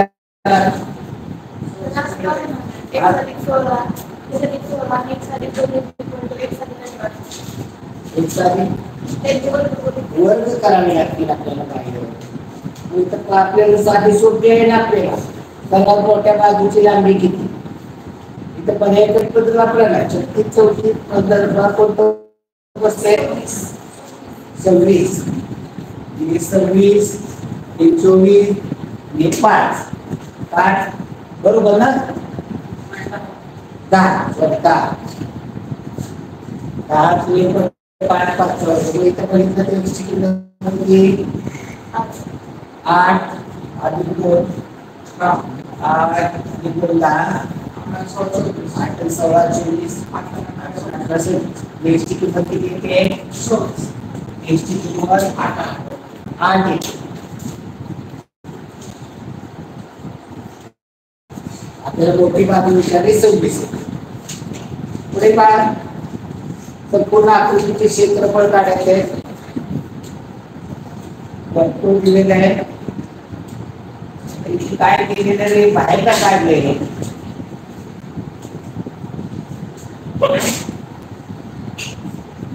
त्या आकृतीतले PQ 28 28 PR 35 PR 35 आहे. 3 4 5 बसते 21 संपूर्ण आपले क्षेत्रफळ 21 आहे. 21 पूर्ण वर्तुळ आहे का ते? पाऊण वर्तुळाचं क्षेत्रफळ πr² आणि वर्तुळ पाऊण आहे 3/4 गुणिले 22/7 आणि रेडियस 21 आहे. 21 गुणिले 21 7 त्रिक 21 4 दिला तर काय झालं? 11 1 2 तर आपण गुणाकार करून मग भागिले करू. किती येते गुणाकार? 1039.5 1039.5 पाऊण वर्तुळाचा.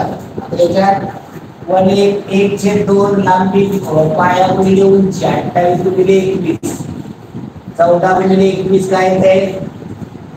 14 1 14 14 28 1 29 294.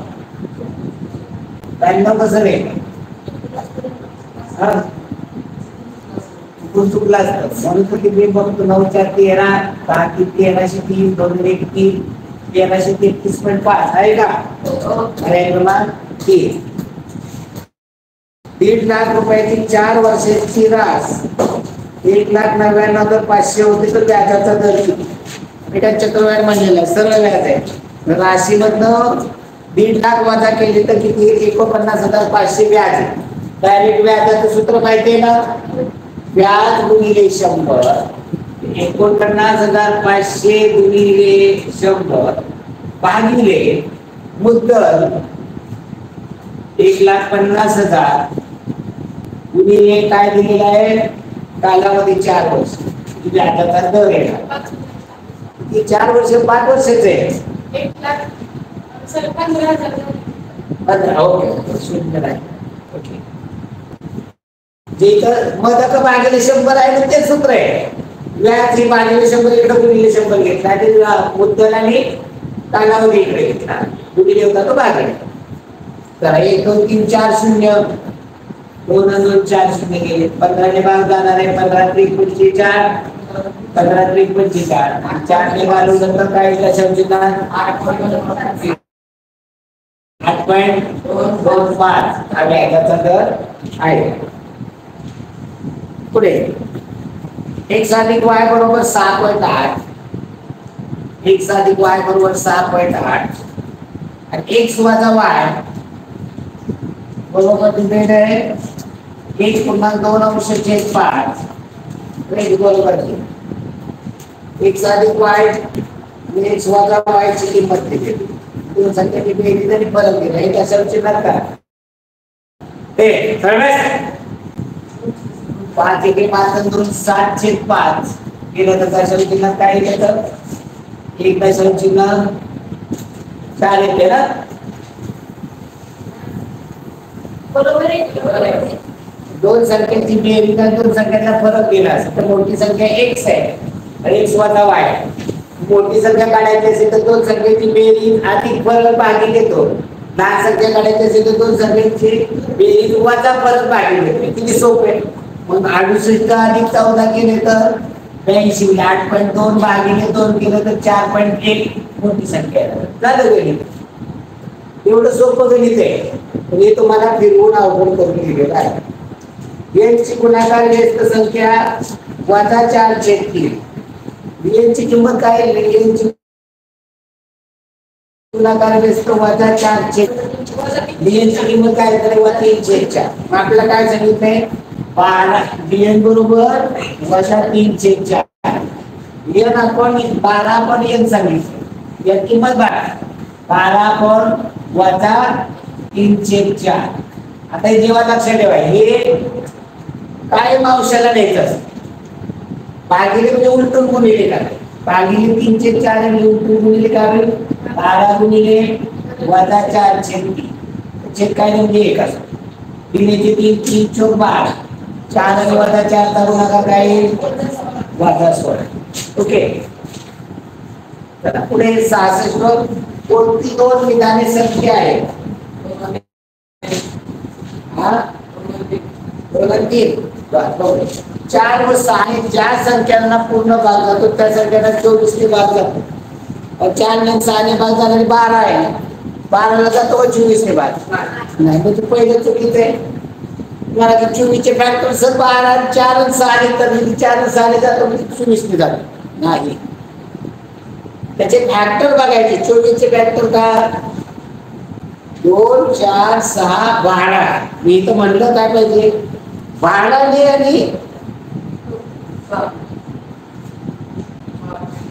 24 पण निघतो नाही ना ते 2 4 6 8 24 चे फॅक्टर 24 चे फॅक्टर कोणते ते पहा 24 चे विभाजक 1 2 3 4 6 8 12 आणि 24 याच्यामध्ये मूळ आहे ते 3 आहे 8 आहे 3 8 ते 24 बाकीच्या मूळ संख्या 2 आणि 2च येतील मूळ संख्या 3 आहे 3 ने 8 ने भाग जाणार आहे त्या संख्येला 24 ने 9 व 2 ने पूर्ण भाग जाणाऱ्या संख्या 18 ने विभाज्य असतात लगेच बघायचे 9 ने 2 ने भाग जाणाऱ्या संख्या कोणती लहानात 18 त्याला 18 ने जातो का जातो त्यामुळे पर्याय क्रमांक दुसरा पर्याय समसंख्येला 5 ने निश्चित भाग जात असेल तर त्या संख्येला 10 ने पूर्ण भाग जातो समसंख्या 5 ने भाग जाणारी समसंख्या कोणती 10 20 30 मधले पाळी ते का 15 25 वगैरे नाही म्हणजे 10 ने भाग जाणार तिसरा बरोबर चौथं 8 ने व 2 ने विभाज्य संख्या 16 ने विभाजित असतात 8 ने 2 ने भाग जाणारी लहान संख्या कोणती 8 त्याला 16 ने जातोय का नाही ते चौथं असं हे समजून विचार करायला पुढे बराबर लिहिलं आहे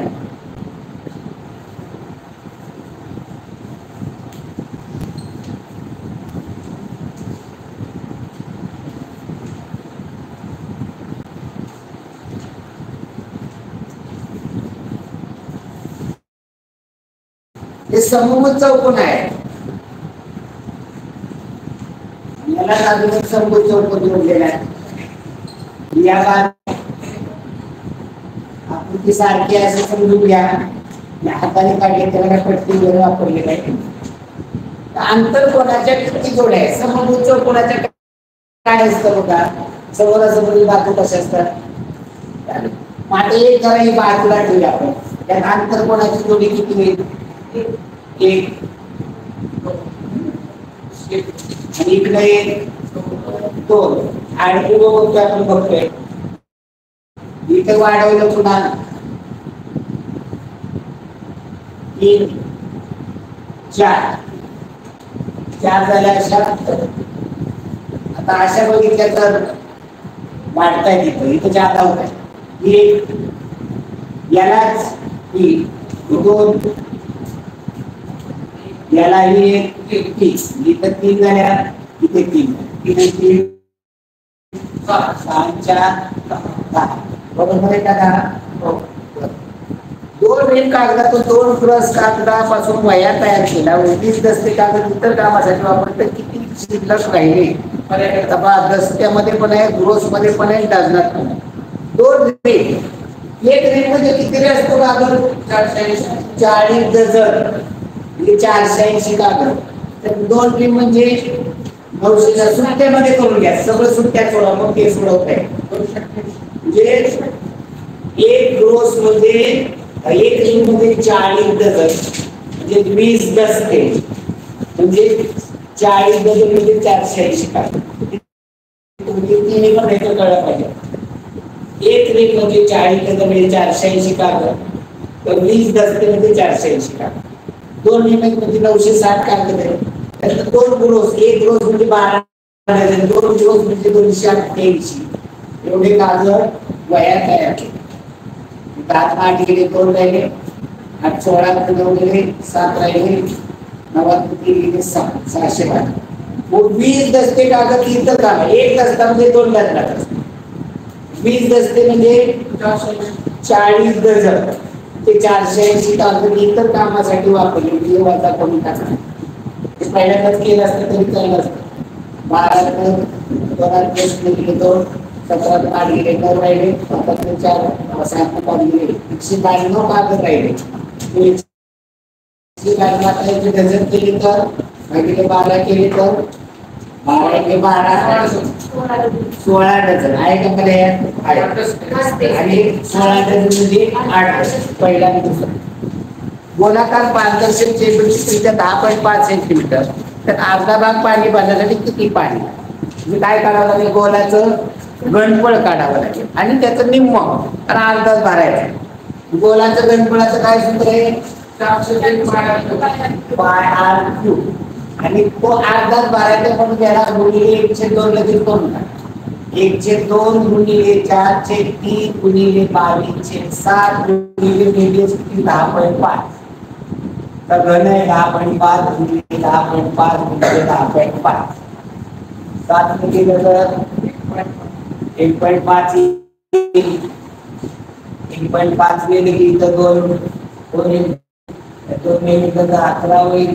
या 2 मिनिटं तरी 10.5 चा वर्ग किती येतो? 5 × 5 = 25 आणि 110. 110.25 याची दुप्पट केली तर 220.5 येईल. याला गुणिले 11 केलं तर 11 × 5 = 55, 22, 2425.5 एवढे काय होते? सेंटीमीटर आहे. आता इथे लिटर करायचे म्हटलं तर याला भागिले 1000 करावे. 1000 घन सेंटीमीटरचा 1 लिटर होतं. म्हणजे इथं 3.3 शून्य दशांश 3 घन संख्येत 1 2 3 हे 2 दशांश 2 लिटर आणि 2 दशांश 4 2 5 लिटर हे पहिला पर्याय. 50 किलोग्राम दराने 40 क्विंटल तूर विकल्याने 1.5% आडत गेली तर शेतकऱ्याला किती रुपये मिळतील? 100 रुपयातनं 1.5% गेलं म्हणजे 98 रुपये त्याला मिळतात. 50 रुपये दराने 40 क्विंटलचे पैसे झाले किती? 1 क्विंटल म्हणजे 100 किलो. 40 क्विंटल म्हणजे 1 क्विंटल म्हणजे 100. 40 क्विंटल म्हणजे 4000. तुम्ही 50 केले 4 1 2 3 4 4 20 2 लाख रुपये झाले. त्याचे 1.5% गुणिले 1.5% करा वाटल्यास. दशांशाने काढा 1 शून्य इकडे संख्येत 3 शून्याला 3 शून्य करा. 200 गुणिले 15 15 गुणिले 30 15 गुणिले 30 वर 2 शून्य 3000 रुपये त्याची आडत गेली. 2 लाखात 1,97,000 रुपये त्याला क्यूब रूट मध्ये आहे. क्यूब रूट मध्ये 3 वजा 3 बरोबर 27. 27 म्हणजे 3 चा घन. बेस सारखा इथं 3 बेस आहे, इथं 3 बेस करतो. आता एक क्यूब रूटचं चिन्ह घालवायचे. ते काय करावं लागेल? दोन्ही बाजूचा क्यूब करावा लागेल. इकडला मी क्यूब करेल, इकडला पण मी क्यूब करेल. इकडला क्यूब केला काय होईल? क्यूब रूटचं चिन्ह निघून जाईल. म्हणजे काय राहील? 3/2 a वजा 3.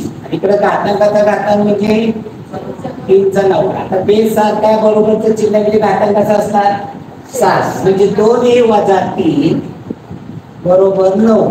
हे वजा तिकडे पाठवले. 2a बरोबर 12. a बरोबर 12 भागिले 2 उत्तर 7. 72 व 0.25 डेकामीटर 12.5 सेंटीमीटर गुणोत्तर. आता परिमाण सारखे असल्याशिवाय हे सोडवता येत नाही. पण सेंटीमीटर बद्दल डेकामीटर पर्यंत घर आपण सेंटी डेसी मीटर सेंटीमीटर 12.12 अशी माहिती पाहिजे. 12.5 सेंटीमीटर मिलीचं पण घर आखूया. मिली पर्यंत करूया. हे मिली केलं तर हे 125 मिली होते. हे मिली मध्ये केले तर 2500 मिली. अगोदर काय आहे टेकाचं 2500 मिलीची 125 मिलीची गुणोत्तर दोन्ही मिली मध्ये करून घे. 125 125 गुणे 250 गुणोत्तर काय येईल 20 चला आलेखावरती बाळ तांदूळ गव्हाच्या उत्पन्नाचा शतमानात आले बस काय आता 2 गणित राहिले एवढी काय करा नको वाम जाईल काय अच्छा टेबल होईल नाही ना. पांढरा आहे ते तांदूळ आहे आणि गहू आहे. 2013 मध्ये 70% गहू झाला तांदूळ झाला 30% गहू झाला. 2014 मध्ये 60% तांदूळ 40% गहू. 2015 मध्ये 80% तांदूळ 20% गहू आणि 2016 मध्ये 50% तांदूळ 50% गहू. कोणत्या वर्षी तांदूळ व गव्हाच्या उत्पन्नाचे 2 गुणोत्तर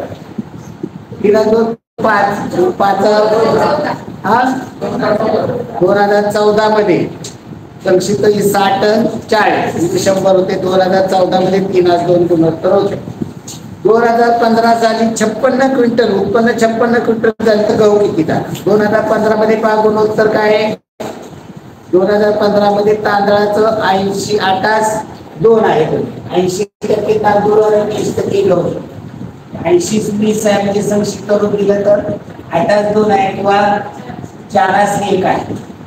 4:1 बरोबर 56 म्हणजे 4x अधिक x बरोबर 56. 5x बरोबर 56. x बरोबर येणार आहे 56 भागिले 5 केलं तर 11.2. आपल्याला काय विचारलंय ते मी गहू किती झाला. गहू किती होता 1 भाग 11.2 क्विंटल. 11.2 क्विंटल मध्ये उत्पन्न आहे. क्विंटलचे किलोग्राम मध्ये गेले तर काय होतील 1120 किलोग्राम. पर्याय क्रमांक 2. तांदूळ गव्हाच्या सरासरी उत्पन्नात किती फरक आहे. सरासरी करायला 70%, 60%, 80, 50 याची सरासरी किती येते बघा. 70, 60, 130, 130 आणि 80, 210, 50, 260 भागिले 4 केले तर 65% तांदूळ आहे 35% गहू आहे. त्याच्यातला फरक किती 65 आणि 35 मधला फरक 30%. पर्याय क्रमांक 1. कुठं चुकावतात सगळे पर्यायामध्ये दिलेले असतात. तर जरा बारकाईला बघा बाळांनो. ओके धन्यवाद. उद्या तास आहे का रोज आपण भेटत आहात का.